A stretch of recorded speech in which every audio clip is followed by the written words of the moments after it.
proudly this is specific note. I had yeah, exactly.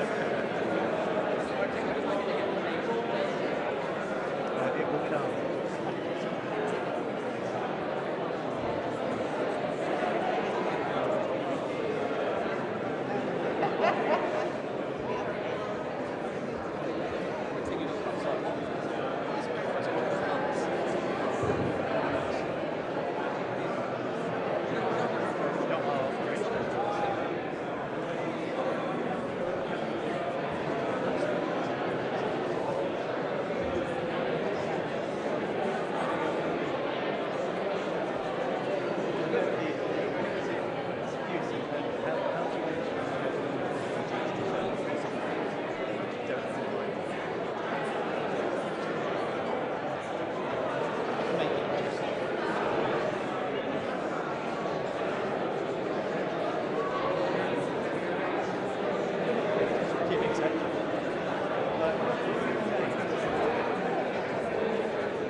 Good morning, ladies and gentlemen. Please take your seats. Thank you.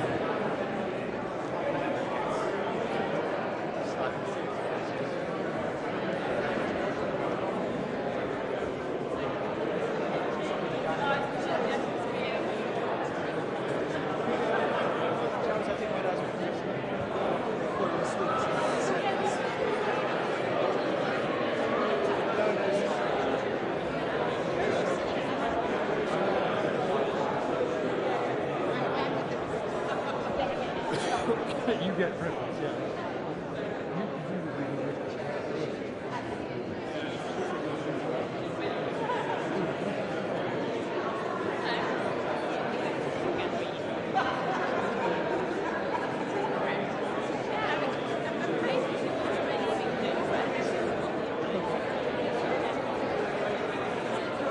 Gentlemen, please take your seats.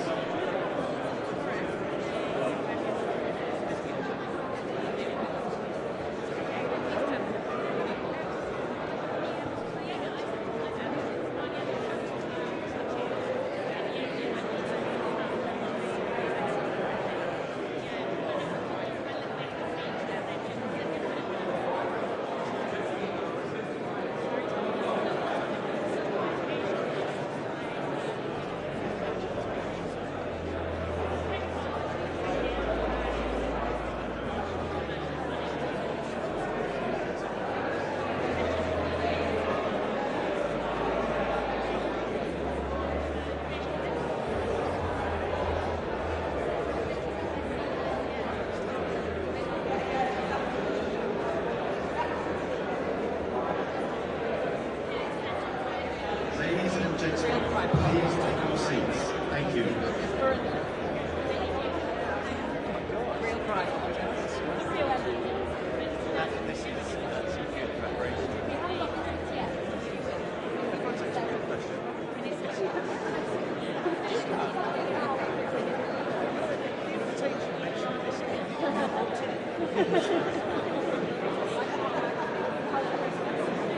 It was lovely. Christmas Day. It's quiet, but whether we should be quite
Good morning, ladies and gentlemen, and welcome to the Foreign Commonwealth and Development Office. For those who don't know me, I'm Philip Barton, the outgoing Permanent Under Secretary of the Department. I'm delighted this morning we have with us my successor, Ollie Robbins, who's sat alongside the Foreign Secretary in the front row.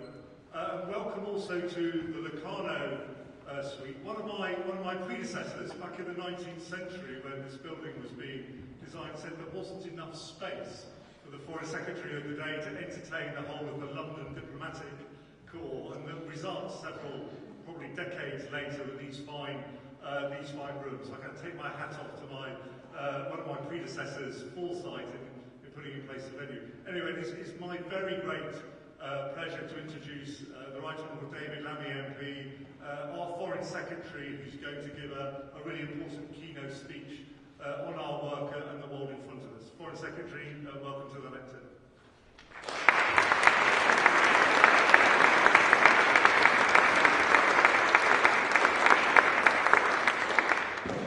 Well, can I just begin by thanking Philip Barton for all the work he has done. 30 years of public service. He is the personification of public service on behalf of our country, for which we are incredibly grateful. And I particularly am grateful for the way you have led the transition for this new government over the last 6 months. And I think we all wish you a very, very happy retirement.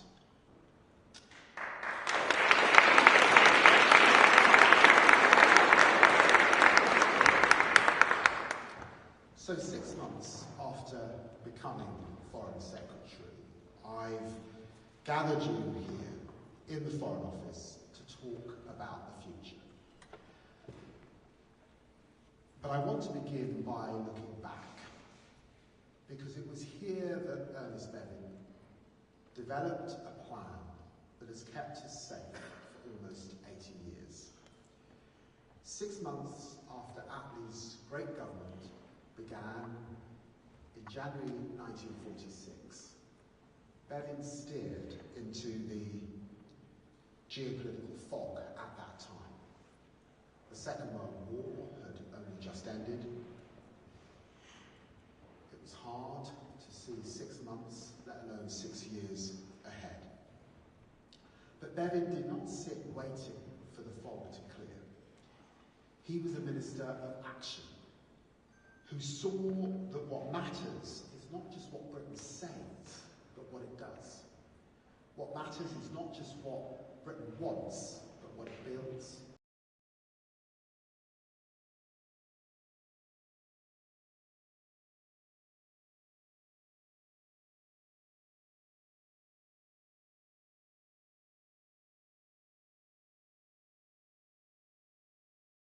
Engage with China. We have to challenge them, not to throw their lot in with Putin.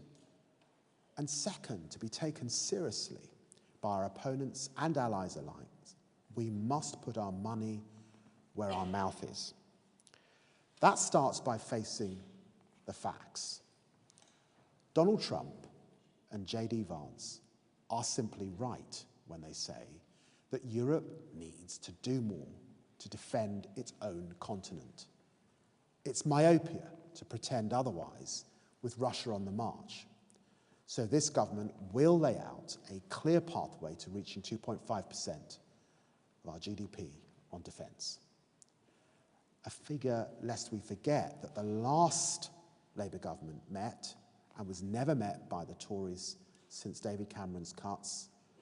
And with John Healey, we will lead and we will change to convince all of our NATO allies that rising defence spending is a strategic necessity. And third, we must forge closer partnerships with the global south, because the world is larger than the North Atlantic and the Mediterranean. We cannot divorce the Euro-Atlantic from the Indo-Pacific, and the Kremlin has spread its tentacles across the world, spewing out disinformation on every continent, dispatching mercenaries to Africa and seeking closer relations within the BRICS formation. A grim vision of unending competition is not compelling to the vast majority of states. We must avoid repeating the mistake of the early Cold War period, where the West lost ground to the so-called Third World. From Jakarta to Kampala, the non-aligned movement was the result. And today, many of those same states are structuring their foreign policy to avoid harm from US competition. To shape 2035, we must offer a new vision of partnership which approaches those countries as equals, working with pioneers like Mia Mottley to reform the global financial system, more climate finance, delivered faster and with greater impact, is not a luxury, but a geopolitical necessity. Failing to deliver means failing the global south, and that only advantages Vladimir Putin. When the world changes, you need to see it as it really is, and the same goes for your institutions. Again and again, realism has meant progressive reform. The Harding-Crowe reforms of 1905 created a modern policy bureaucracy which helped Britain keep pace with its rivals in the years preceding the First World War. The Eden Reform of 1943, creating a modern diplomatic service during a world war, made it open to women for the first time, paid for the first time, and fit to keep the peace. And Robin Cook's foresight in 2000, first putting climate on the Foreign Office agenda. Over the last 6 months, I've seen in the FCDO the most dedicated public servants I've ever met in my life, working all over the world to avert disasters and bring countries closer together. But we must do more to harness the strengths of the Foreign Office and deliver the government's plan for change. And that's why I set in train 3 reviews. I'm very grateful to Martin Donnelly, to Neri Woods, to Manoush Shafiq for all of their work into the FCDO's role and capabilities, looking particularly at our economic capability in this department, at our global impact in this department, and the fusion of development and diplomacy. And in each case asking, how can we ensure that the tools at our disposal provide maximum benefits to UK prosperity and security? The stories of the reviews is a world where the foreign and the domestic, the political and the economic have blurred. Vladimir Putin has mastered this with his hybrid playbook, and this department needs to reflect this reality. That's why diplomacy and development belong together. While poverty reduction is an end in itself, our development work cannot be siloed off from geopolitics. And that's why I am reforming this department, connecting its work better to 2 domestic priorities of the British people that cannot be solved without work abroad: tackling irregular migration and boosting economic growth. On irregular migration, the FCDO is critical to trying to solve this issue. A realistic strategy involves transactional, hard-headed diplomacy, and to agree with partners smart interventions at every stage along the international people smuggling pathway, so together that we can strengthen borders, smash the gangs, and get those with no right to be here returned to their countries. There are those who have told me that this isn't a progressive issue. I'm afraid they're wrong. There is nothing progressive about leaving the most vulnerable exploiting, letting criminal gangs get rich and commit more crime on British streets. The greatest failure of the last government was that they told Britain they would take back control. But the truth is they lost control of our borders, and with it they lost and deserve to lose the confidence of the British people. Make no mistake, this government, from the Prime Minister down, see the challenge for what it is. And that's why I'm working so closely with Yvette Cooper, using our department's new joint irregular migration unit to deploy every tool at our disposal to restore control to our borders. Improving cooperation on returns is how we send people home. Conflict prevention is how we stop people fleeing their homes in the first place. Development work upstream is how we encourage people to stay in their homes, like the projects that we've now got in Albania, in Vietnam, and in Iraq. And we must use our sharpest diplomatic weapons to help restore control of our borders. Today, I'm very pleased to announce, after a lot of hard work, that the UK is to be the first country in the world to develop legislation for a new sanctions regime, specifically targeting irregular migration and organised immigration crime. This will help to prevent, combat, deter and disrupt irregular migration and the smuggling of migrants into the UK. That's us playing our full part on the issue of irregular migration. But what about growth? This department needs to change to help deliver and invest by 2035, the government's modern industrial strategy. When I visit the world's largest and fastest growing economies and the cities and regions which are driving their growth, it's crystal clear how much their businesses and investors want to work with us, particularly now that we've begun to rebuild the UK's reputation for economic competence. And this is true in Europe, where we're resetting, obviously, our ties following the Conservatives' paper-thin deal, as it is in the United States, the Gulf, and Asia. The FCDO's network needs to work hand in glove with the Department for Business and Trade and the Office of Investment to spot opportunities abroad and help overseas firms to grasp those opportunities from doing business with Britain. To get better at delivering on this agenda overseas, we need to recruit more diplomats with more private sector skills and experience, more expertise in sectors like tech, data, life sciences particularly, where the UK is at a cutting edge, more understanding of the everyday economy right across our country, not just in the City of London. And I'm making it a priority in my time in this job to get more of our staff with these skills and experience posted across the most important markets for UK growth, because we have a compelling story to tell of the world's second largest exporter of professional and business services, with 4 of the world's top 10 universities and ranking first in Europe when it comes to tech unicorns.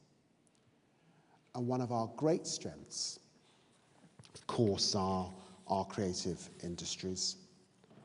Again, unfortunately, too often maligned by the Conservatives, which account for almost 15% of our service exporters, as well as being a force multiplier for wider British influence. Influence through their power to attract, not to compel.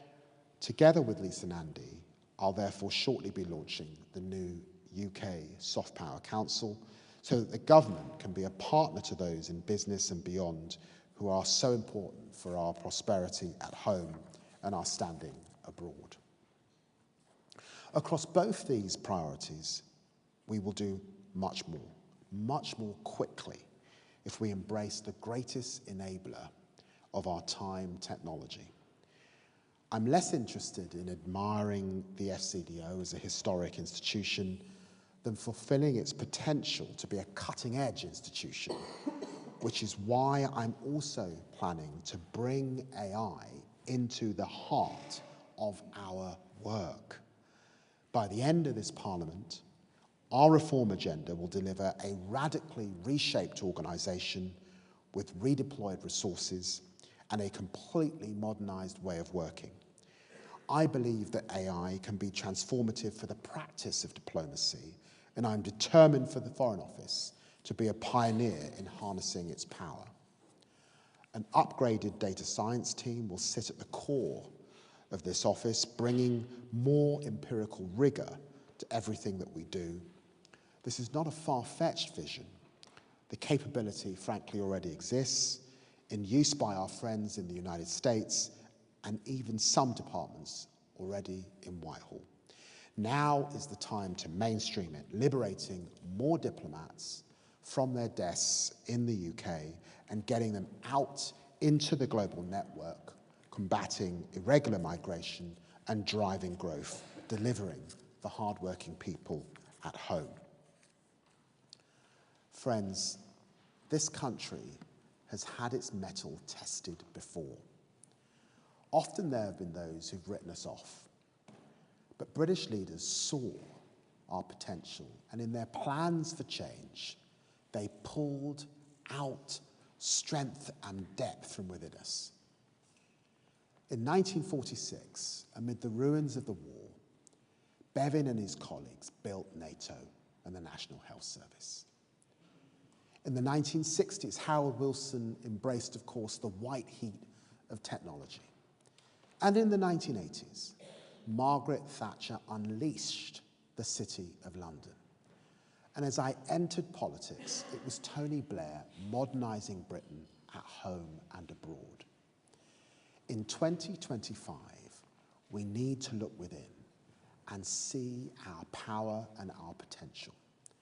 Our potential to secure our borders and reform the National Health Service, our potential to unlock growth and drive the clean energy transition, our potential to reconnect with the world through a foreign policy which enables and empowers change at home, and through a long-term international strategy.